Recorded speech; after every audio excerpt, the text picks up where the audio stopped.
Attract the examiner guys. Attract होके marks, 1 marks extra देने से ज्यादा 2 मार्क्स काट ही लेना है। तुम लोग नॉर्मल लिखते हो, बहुत अच्छा है। नॉर्मल क्या करी थी, पूरा अंडरलाइन करी थी एकदम पेंसिल से 2 लाइन। ये सब जो आंसर को गंदा नहीं बनाना है, लेकिन इतना भी नहीं सजाना है कि exam. Hey everyone, welcome back to my channel the Singh. तो आप सभी का मेरे चैनल में एक बार फिर से स्वागत है। तो मैं आ चुकी हूँ एक और वीडियो हमारे 10th ग्रेडर्स के लिए लेके। मैं बहुत दिन से वीडियोस इस रिलेटेड नहीं डाली थी, बिकॉज आई थॉट कि इतना कंटेंट इनफ है एंड आप लोग अब प्रिपरेशंस करें तो ज्यादा बेटर होगा, क्योंकि बहुत लोग इधर उधर मतलब ज्यादा कंटेंट देखने लगते हैं। और मैं एक ही सजेशन दूंगी कि यार बस सिर्फ पढ़ाई पे ध्यान देना, क्योंकि अल्टीमेटली द थिंग इज तुमको क्वेश्चन पढ़ के अपना आंसर लिखना है।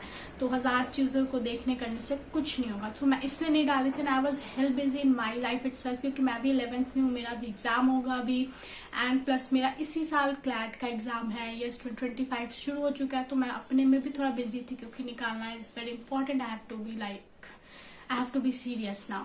सो let's start with this video. मैं आंसर राइटिंग हैक्स और ये सब जो होता है मैं उस पर बात करने आई हूँ आज। मैं कोई हैक नहीं देने वाली हूँ कि ऐसे लिखो तो ये हो जाएगा, ऐसे लिखो तो वो हो जाएगा। मैं सब तुम लोग को इनफैक्ट और बताती हूँ कि इसने मिथ क्या क्रिएट किया गया है, एवरीथिंग। जैसे तुम लोग वीडियो देख रहे हैं आंसर राइटिंग हैक्स का, वैसे मैं भी देखती थी। फिर रील्स भी आता था कि बोर्ड एग्जाम का पेपर चेक कर रहे सर, फिर ऐसे वैसे, मतलब ये सब कुछ पूरा रील्स आता था, मैं भी देखती थी वो सब कुछ। इतना कुछ नहीं होता है इसमें। 2 पार्ट्स, एक होता है कि नेसेसरी चीज जो तुमको लिखना है और करना ही है वैसा, और एक होता है कि खुद से लोग अलग अलग लोग बना के बस एक चीज बनाती है। तो पहले हम नेसेसरी चीज के बारे में बात करते हैं। तो हम 2 सब्जेक्ट्स लेते हैं, मैथ्स एंड साइंस। इसमें क्या नेसेसरी है, या फिर हर सब्जेक्ट में एमसीक्यू आता है तो ऑप्शंस लिखना, ऑप्शन के साथ आंसर लिखना इज नेसेसरी। अब अननेसेसरी क्या लोग बोलता है कि लाइन के इस तरफ मत लिखो, लाइन के इस तरफ लिखो, ऐसा कुछ नहीं होता है। मैं इस तरफ लाइन के लिख रही थी, मेरी दोस्त उस तरफ लाइन के लिख रही थी, क्या वो नहीं लाई 90 अब लेके आई, और मैं क्या नहीं लाई, मैं भी लेके आई। तो अननेसेसरी चीजें करने से कुछ नहीं होगा। उसके बाद हाँ, लेकिन ऑप्शंस के साथ लिखना इज इम्पोर्टेंट, ठीक है। उसके बाद फिर सीक्वेंस में लिखना। अब लोग अपने मन से सोचते हैं कि नहीं भाई हम तो पीछे से शुरू करेंगे, ये सब मत करो। क्या जरूरत है, तुमको पता है कि 100 वर्ड लिमिट है, तुम नहीं लाइन ऐसे काउंट नहीं कर सकते कि अच्छा इतने में ही 100 वर्ड आएगा, थोड़ा 1-2 और एक्स्ट्रा छोड़ देते हैं लाइन। तुमको अगर लग रहा है कि हमको बाद में याद आ जाएगा, हम चीट कर लेंगे, तुम उतना छोड़ दो, एक एमसीक्यू के लिए 1 लाइन छोड़ दो, बट प्लीज सीक्वेंस में लिखना। वो सब चीज फ्रस्ट्रेट जो कर सकता है एग्जामिनर को, वो सब चीज तुमको अवॉइड करना है। अब जैसे कि एक आंसर लिख रहे हो उसमें पूरा गोज दिए, वैसे नहीं करना है। जैसे कि सिर्फ एक कट मारो, वाइटनर बिल्कुल यूज मत करना। आंसर को गंदा नहीं बनाना है, लेकिन इतना भी नहीं सजाना है कि एग्जामिनर सिर्फ तुम्हारे कॉपी पे चिपक जाए। English and Hindi are 2 subjects जिसमें एग्जामिनर को पता रहता है कि इसमें सब बच्चे का अलग अलग आंसर होगा। आंसर वही होगा, लिखने का वे अलग अलग होगा। तो वो लोग भी, उन लोग को भी पता है हम अपने मन मर्जी से मार्क्स दे सकते हैं। तो ऐसे भी इंग्लिश और हिंदी का आंसर जो होता है वो बड़ा बड़ा होता है। तो उसमें तुम लोग जितना सजाओगे, जितना अंडरलाइन करोगे, चलो पोर्ट का नाम अंडरलाइन कर देते हैं, ऑथर का नाम अंडरलाइन कर देते हैं, मेन लाइन इसका अंडरलाइन कर देते हैं, उतना एग्जामिनर तुम्हारे पेपर पे अट्रैक्ट होगा और तुम्हारा आंसर पड़ेगा। तुम जितना आंसर का मतलब क्वेश्चन का सही आंसर लिख के बस नॉर्मल छोड़ दो। तुम लोग अपने स्कूल के आंसर कॉपी में करते हो या नॉर्मली हमेशा से करते हो नॉर्मल पैराग्राफ लिख के, उतना वो नॉर्मल समझ के उसको बस ऐसे चेक करके आगे बढ़ जाएगा। तो do not attract the examiner guys. ये काम मैं की हूँ एंड मुझे लगता है इंग्लिश में इसलिए मेरा 89 आया, बल्कि with like only 2 to 3 grammatical errors, 0 mistakes in literature. इसीलिए, और मेरी बल्कि फ्रेंड जो हम दोनों का इंग्लिश एकदम सेम लेवल पे है, अच्छा, वो नॉर्मल आंसर्स लिखी और हम भी नॉर्मल आंसर लिखे, उसका आया 97, ठीक है। तो एग्जामिनर को अट्रैक्ट नहीं करना। और वो यही मेरे को बोली कि मैं तो जैसे नॉर्मल वैसे ही लिखी हूँ। मैं क्या करी थी, पूरा अंडरलाइन करी थी एकदम पेंसिल से 2 लाइन। ये सब जो मिथ क्रिएट करते हैं लोग कि मैंने एग्जामिनर से, मैंने इतने सारे टीचर्स से पूछा, सुंदर राइटिंग, सुंदर कॉपी, ये सब कुछ भी नहीं। कहीं से भी ऐसा नहीं बोला कि तुम पूरा सजा के लिखो, तुम पूरा अंडरलाइन करके लिखो। उल्टा और तुम्हारे कॉपी पे ना एग्जामिनर अट्रैक्ट होगा और उसको और अच्छे से पढ़ेगा। इन शॉर्ट तुम जो अंडरलाइन कर रहे हो लाइन, उसको वो अपने पॉइंट से मिलाएगा कि अरे इसका इम्पोर्टेंट पॉइंट ये है इस पूरे आंसर का, तो मेरे में क्या शीट में है, तो वो उसमें काट देगा। क्योंकि वी नेवर नो कि कौन सा हो सकता है कि वो किसी दूसरे सब्जेक्ट का टीचर है, बस चेक करने बैठ गया पॉइंट लेके, तो उसको पढ़े भी नॉट पॉइंट मिला के अच्छा अंडरलाइन किया, मतलब ये इसका इम्पोर्टेंट। आप लोग समझ रहे हैं मैं क्या बोलना चाह रही हूँ, क्योंकि ऐसे ही होता है हमारे सीबीएसई का बोर्ड का चेकिंग। वी नेवर नो कौन सा टीचर कैसे माइंडसेट के साथ बैठ के चेक कर रहा है और किस सब्जेक्ट का है वो टीचर। तो हमें अट्रैक्ट नहीं करना है। तुम लोग नॉर्मल लिखते हो, बहुत अच्छा है, नॉर्मल ही लिखो। कोई सजाने का, कोई धजाने का जरूरत नहीं है कॉपी। कोई ऐसा नहीं कि इम्प्रेस होकर तुमको 1 मार्क्स ज्यादा देते हो, उल्टा 2 मार्क्स ज्यादा काट लेगा तुम जितना उसको अट्रैक्ट करोगे अपने कॉपी पे, क्योंकि वो भी सोचेगा तुम्हारा कॉपी अच्छा देखे, कहीं ये टॉपर तो नहीं है, बहुत अच्छे से जाकर कॉन्फिडेंस में लिखा है। तो उसको लगेगा कि अगर हम चेक कर देंगे, मान लो टॉपर निकला, बहुत मार्क्स आ गया, तो उसको कॉपी वॉपी कहीं चेक वेक हुआ तो हम फंस जाएंगे, तो वो पूरा अच्छे से चेक करने लगेगा तुम्हारा कॉपी। इसलिए do not attract the examiner.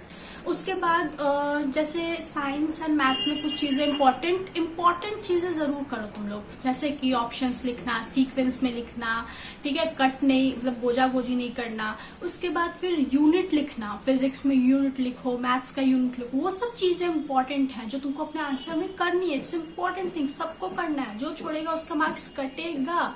लेकिन जो बेफालतू का बनाया हुआ है कि इस तरीके से लिखो, लाइन के इस तरफ जाके लिखो, 2 लाइन से अंडरलाइन करो, ये पेन यूज करो, ऐसे करो, ऊपर सेक्शन ऐसे लिखो, एक लाइन पूरा छोड़ो, फिर पूरा सजाओ, इन शॉर्ट एक पेपर को सजाओ। मैं बिल्कुल सेम फॉलो की थी। सेक्शन ए का आंसर ये पूरा सुंदर से सजा के 2 लाइन छोड़ के दूसरा आंसर। इतना सब करने से ना कुछ नहीं होता है। जितना आना होता है ना, जो मतलब the thing is, ultimate thing is कि तुम्हारा क्वेश्चन का आंसर सही होना चाहिए, और जब वो आंसर सही होगा तो कोई माई का लाल तुम्हारा आंसर नहीं काट सकता है। The thing is that not even the teacher can cut. But वही है कि टीचर फ्रस्ट्रेट नहीं होना चाहिए। मतलब तुम बहुत गंदा हैंड राइटिंग है तुम्हारा, तो वो तो तुमको इम्प्रूव करना पड़ेगा। तुम नॉर्मली लिखो सुंदर से, पर तो मैं ऐसा भी कितना सुंदर से लिख रहे हैं कि एग्जामिनर एकदम रुक के पढ़ने ही लगा कि देखो भाई कितना सुंदर से लिखा है। मतलब नॉर्मल अच्छा राइटिंग होना चाहिए। नॉर्मली क्वेश्चन का आंसर सीक्वेंस वाइज लिख के आ जाओ, जो है यूनिट लिख दो, गोजा गोजी मत करो, ऑप्शंस के साथ लिखो। बस यही कुछ चीजें करनी है जो इम्पोर्टेंट है। सजाने का कोई जरूरत नहीं है, कोई भी जरूरत नहीं है, ना ये मैंडेटरी और ना कुछ। Do not attract the examiner, मैं यही बार बार बोलूंगी, क्योंकि मुझे लगता है कि मैं इतना सजा के लिखी हूँ, इसलिए एग्जामिनर इतना अट्रैक्ट होके मेरा काटा भी है। मेरा एसएसटी में 79 आ रहा था, आई गॉट 75। क्यों? क्योंकि मैं बहुत सजा के लिखी थी। हो सकता है मैं जिस पॉइंट को अपना इंपॉर्टेंट मान के हाईलाइट कर दी होंगी, वो पॉइंट वो देखा होगा, अपने से मिलाया होगा और उसको लगा होगा कि नहीं ये तो पॉइंट है ही नहीं, अब उसका हो सकता है पढ़ा ही नहीं।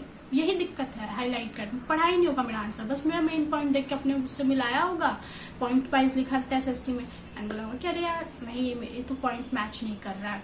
उसका नॉलेज क्या नहीं है। वी नेवर नो कि किस तरीके के लोग हमारी कॉपी को चेक करें। No they are teachers, but हम भी जानते हैं कि किस तरीके का बैकग्राउंड में प्रोसेस होता है और कितना गुठली बाल भी होते हैं। मतलब होता है यार ये सब, we have seen also. So yes, we never know. तो इसलिए be aware of these thing. Teacher लोग का माइंडसेट ऐसा रहता है चेक करने में, ऐसे अच्छा ठीक है ऐसे लिखा, वो लोग थोड़ा सा ओवरव्यू लेगा, चेक कर देगा, पर तुम जितना उसको सजाओगी उतना वो तुमको टॉपर समझेगा। जो उसके माइंडसेट में आएगा वो उसको पढ़ेगा, उस पर ध्यान दे देगा। वो हो सकता है तारीफ करने के चक्कर में और ध्यान दे दे, यू नेवर नो। तो सजाना मत गाइस। जो इम्पोर्टेंट चीज है, नेसेसरी एंड अननेसेसरी में एक बहुत बड़ा लाइन है जो लोग नहीं बताते हैं। और मैं खुद एग्जाम दी तो मुझे समझ में आ गया। इनफैक्ट मुझे गिल्ट हो रहा था कि मेरी दोस्त सही बोल रही थी कि वो ऐसा कोई वीडियो नहीं देखी थी। मेरे 2 दोस्तों लोग ऐसा कोई वीडियो नहीं देखे थे, कुछ नहीं, ये लोग इस पे ध्यान देते रहे। जैसे लोग हमेशा से अपने कॉपी में लिखते हैं, वो लोग वैसे ही नॉर्मली सीक्वेंस वाइज लिख के आए थे एंड उनका एकदम नॉर्मल ही गया। लेकिन मैं जितना सजाई की, मेरी एस्टिमेटेड परसेंटेज से भी कम आ गया मेरे को। एंड मुझे बस उसका ही रोल लगता है कि मैं जितना सजाई, मुझे लगता है उतना ही ध्यान देकर एग्जामिनर मेरा कॉपी चेक किया एंड ये सब कुछ हुआ। क्योंकि द थिंग वाज कि आंसर हम लोग सबका ही सेम था, हम लोग सबको इक्वल नॉलेज था, हम लोग अपना अपना लिख के आए, ठीक है। वे अलग अलग हो सकता है, लेकिन वही है कि मैं सजाई तो मेरा मार्क्स कटा। एंड हिंदी इंग्लिश में तो और मार्क्स काट देते हैं वो लोग, क्योंकि सबका वैरी करता है, ठीक है।